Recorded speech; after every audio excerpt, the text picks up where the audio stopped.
Hey guys, today I'm super excited because we're going to be doing a quick flip through video of our brand new Be Wild Undated Minimalist Planner that just got released in the shop this week. So I just wanted to do a quick video showing you everything that's included and a few tips on how to use the planner so that you can really get the most out of your purchase. So without further ado, let's just go ahead and jump right into the planner. Alright, so the first thing we're going to do is just go over everything that's included, and then we'll go back through and I'll show you how to use the inserts, how to use the stickers, everything like that. So the first thing you'll see when you pull up the planner is a couple cover page options. So the planner comes with 5 different cover pages. It is an undated planner, so we didn't include a date on here, but we did include a place that you can use to write in the year if you want to. So there's 5 different designs. To make the design your cover page, you will just set that as the first page and it will show up right here in your GoodNotes or whatever planning app you're using. And then so after that you'll see the title page that you can fill out if you want, and then down at the bottom there's a couple links right here that you can use. There's the first link will take you to our shop if you want to get some more stickers or some additional inserts. We have those there. You'll also see a link to our Instagram account where we do freebies every Friday. And then there's also a link where you can contact me if you have any problems. I'm always happy to help. This will take you to our website where you can submit a ticket, or there's a bunch of answers to commonly asked questions there as well. And then the next page, you'll find our index page. This is where you can find pretty much everything that exists in the planner at a super quick glance. And all of these links, all of these titles are linked so you can jump around the planner super fast. And I'll show you how that works in just a minute. So after the index page, you'll find some yearly calendars. We've included a 2020 and a 2021 calendar that are already filled out, but you also have access to a blank calendar that you can fill out. So if you continue to use this planner years down the road, you can fill it in with whatever year you're working on. So then after that, I'm going to jump back here to the index page. We've got all 12 months. You have these blank monthly pages that you can fill out with the date. So they're not pre-filled out for you. It's undated, but you do have links up here in the top corner of the planner where you can link to the dates as well, and I'll show you that again in just a minute.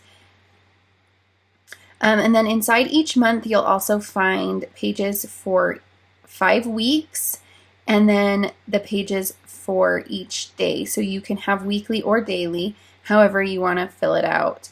And then you also have, after all of those months, you also have a blank monthly calendar if you wanted to have a different header or fill it out however you want. We've included that here as well. And then you have a monthly overview page to kind of get organized for the month with your to-dos, important dates, things like that. We've included 2 different daily page layouts. You have a single and a double. So the single is 1 day per page. So you have this kind of extra notes and gratitude section, and then we also have the double, which is 2 days per page. So if you don't need that notes and gratitude section, you can make your planner a little bit smaller by doubling up on the pages. And then we also have 3 weekly layouts. We have a horizontal layout where the individual days are laid out in a horizontal spread, and then we also have a vertical layout and an hourly layout. So you can kind of use whichever one works for you each week. You can even mix and match however you want. And then over here on the other side, we have our inserts. So we have a vision board where you can write out the different goals you have or how you see yourself in the next couple of years. Then we have an action plan overview where you can take those goals and decide which ones you're going to work on in the immediate future. And then we also have a goal action plan where you can take those goals and break them down even further into steps and resources and kind of break down how you're going to accomplish each goal. We also have a project planner where you can keep track of your projects. Then you have a routine planner where you can write out your morning and evening routines, a meal and grocery list, a financial planner. This is a monthly planning page, and then a future log. And this is just for 2021, but it has all the dates so you can keep track of what is going to happen in the next year as well. And then over here, on this side right here, you have your links to your section dividers, or you can use those inserts in whatever order you want. So I'm going to just go straight down the list. So this little house button takes you back to the main page. And then this one takes you to the yearly pages. And then these are your sections. So you have 10 different sections within this planner that you can organize however you want. And these are just the title pages for those. They're also right here in the bottom of the planner as well, so you can keep track of what those are. And then underneath resources, you have a notebook that has a whole separate navigation where you have 12 different subject tabs that you can organize however you want inside the planner itself. And then you also have links to our YouTube page where we do tons of video tutorials on how to digital plan and plan with me videos for inspiration. And then we also have a link to our Facebook group where there's tons of inspiration, and you can go there and ask questions if you need help or you're stuck on some part of it. That's a great resource for you as well. Then underneath that, we have 5 note papers that are included in the planner that you can use wherever you want in the planner. So we have the blank, the lined, then the grid, the dot grid, and the double lined pages. And then you also have included in this kit, or in this planner, you have 6 different colors of stickers. In the GoodNotes version, they're already placed inside the planner for you, but if you're using something other than GoodNotes, they're included as individual ping files that you can place yourself or store somewhere else if you want, but we did include these pages so you can store them for easy reference. And you have 6 different coordinating colors included. And that's it. That's everything that's included in the planner. So next I kind of want to show you a few tips on how you can actually use the planner and get the most out of it. So the first thing I wanted to go over is how the navigation inside the planner works. So up at the top of the planner, we have these monthly tabs. So the first tab actually takes you to the index. So anywhere you are inside the planner, you can jump back to the index super quickly by clicking on those 3 little bars over on the left-hand side. Then next you have your 12 months that you can jump around. These take you to the monthly spread of each individual month. And then on the monthly pages, you also have links to the weekly spread. So underneath the May header, you can see week 1, week 2. These will take you to the weekly pages. And then over here on the right, you have links to all the daily pages. So say you want to go to May 8th, you just click on the 8th, and that will take you to the daily page for that day. And then over on the left, we also have some links down the side. These take you to, the house takes you to the home screen where you can find those resources we talked about earlier. Then the year takes you to the 2020 calendar. The 2020 calendar is completely linked as well. You can click on any of these numbers and it will take you to that day inside the planner. And then the little dots on the end will take you to the weekly spread for that week. The only yearly calendar that's linked inside this planner is the 2020 calendar. The 2021 calendar is not linked. Neither is the blank calendar because it would just make the planner really large and difficult to use and really laggy. So just keep that in mind. And then also these little colorful dots take you to the section dividers. You have 10 sections inside this planner that you can use to organize your pages however you want. So those links are on every single page, so you can, no matter where you are in the planner, you can navigate to any of those pages really quickly. Okay, so then in the middle of your index page, you have links to everything as well. So all of these titles here are linked to that individual resource or page. So even the stickers, these will take you to the color of that sticker, and then underneath the section dividers, these dots will also take you to those section dividers. And then you can use that little rectangle space to write in whatever section that is for you. So that's how the navigation works inside the planner, but you also have a notebook that has its own individual navigation. So this notebook, you have 12 tabs at the top. These are all linked, so you can click on them and easily navigate back and forth. The little 3 bars at the top go to the index for the notebook page, but if you want to jump back to the index for the planner, you would click on the little house flag, and that will take you back to the main planner index.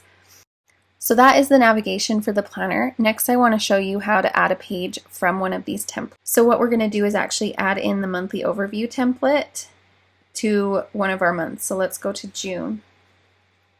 So I want to add this page right after the monthly layout page.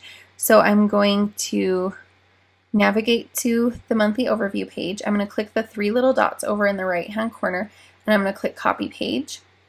Once I've copied the page, I'm going to navigate to the page that I want to insert the planner to. So I want to insert it right after this June monthly spread page. Then I'm going to click on these 4 little squares over in the left hand corner, and it's going to automatically highlight the page that I'm on. And I'm going to click the little down arrow underneath that, and I'm going to click add page after. And then I'm going to click paste page, and that will add in that page right after the June monthly page. And that will also keep all of your, doing it that way will keep all of your hyperlinks intact, so you can continue to navigate throughout the planner. So we've included 2 different types of insert pages in this planner. We've included a flattened version of the insert pages, and then also for some of the pages we've included a sticker-like insert page, and I'll show you how those work and why we did that in just a second. So let's say I want to add one of my templates to the page June 5th. I want to use one of my daily template pages. I'm going to navigate over here and click on, I'm going to do a single page. The first one that will pop up when you click on it is going to be the flattened version. If you can use this as an insert just like we did the last one and add it anywhere within your planner, but the only problem with it is it will not link to anything. So your link from the June page won't work. So if you want to keep your links intact for those pages, you want to use the second version, which we've included. So you'll just scroll over one page. And this page on the GoodNotes version, we've already included the ping or the sticker version of the insert. So I'll show you. So this actually moves, and you where on the other page this doesn't. So if you're trying to move this template around and it doesn't, it's probably because you're on the flattened version of the insert. So you want to be on the sticker version of the insert. So what you'll do is you'll use your lasso tool to circle anywhere inside that template, tap inside the circle and hit copy. And then you'll want to navigate back to the page that you want to insert it on. So I'm going to go back to June 5th. And then I'm going to tap and hold on the screen until the black bar pops up and click paste. And then this will already be sized correctly. So you'll just move it around to where you want it and then tap off. And then there you have it. You have your insert on the page for you. The only drawback of this is that if you put stickers on top of it, you'll want to make sure that you have this little blue picture frame selected when you're moving things around, or you'll also move the background around with it. So that's the 2 different templates that we've included, or the 2 different types of templates we've included, and how to add them in. And then the next thing, or the last thing I want to show you, is how to use the stickers, which works very similar to the sticker version of the template. So if you click on one of these colors here, it will take you to the sticker page, and you'll want to have your lasso tool selected, and you can select one of the stickers by just circling it. Now, a tip with the lasso tool is it doesn't need to be perfect, so you don't need to take a bunch of time to like outline this perfectly. You can just make a super sloppy sticker, or a super sloppy circle. Anything that's inside that circle will get selected. So even if I just barely put that one inside the circle, when I go to copy it, which is I do by tapping inside the circle and then hitting copy, it will copy both of them. So I'm going to go back to June. When you go to paste it, which you do by having the lasso tool selected, and then hold down on your screen until the black bar pops up, and then hit paste. See, I've copied both stickers over. So your circle can be really sloppy. Just make sure that only what you want to move or copy is inside the circle. And then this little arrow here will adjust the size of the sticker. And then if you want to move it around, you can just tap off it. It will deselect, and then use your lasso tool to reselect a sticker. Another tip, if you have things layered, so let's say I put this on top of this like that, and then I changed my mind and I don't want it there. If you click on the picture tool, you can actually just select the top layer and move that. This will also pull up the resize as well, but if you want to also do the resize from the lasso tool, it's also inside this bar here. Another tip, if you want to crop your sticker, so let's say I don't want this circle around it, I want to crop this little hand out of it, you can do that by having the picture tool selected. Select your sticker, then tap and hold inside that sticker, and then hit crop. There's two options here. You have the rectangle, which will keep it squared off, or freehand, where you can actually draw around your sticker to crop it out. And then there you have it. I've cropped that part of the sticker out, which is also super handy. And then also, if you want to delete something, you can just circle it, tap inside it, and then hit delete. I'm going to undo that because I want to show you one last thing with stickers. The lasso tool has a few extra little options. So if you click on the lasso tool, you have the ability to toggle on and off handwriting, images, and text boxes. So let's say I have a text in here. I'm just going to put in Jane's birthday. And let's say I also put this on top of that sticker. But now I want to move that sticker without moving Jane's birthday around. If I use the lasso tool like this, it will just select both. But I can actually toggle off the text box, select it, and just move this. And same with, I can toggle the text box on and the images off and just move the text. So that's super helpful when you're rearranging things inside of GoodNotes. So that's it for stickers and for the planner. I hope that you guys have found this really helpful. As always, if you guys have any questions or you need anything, please don't hesitate to reach out. I'm always happy to help. And thank you for watching.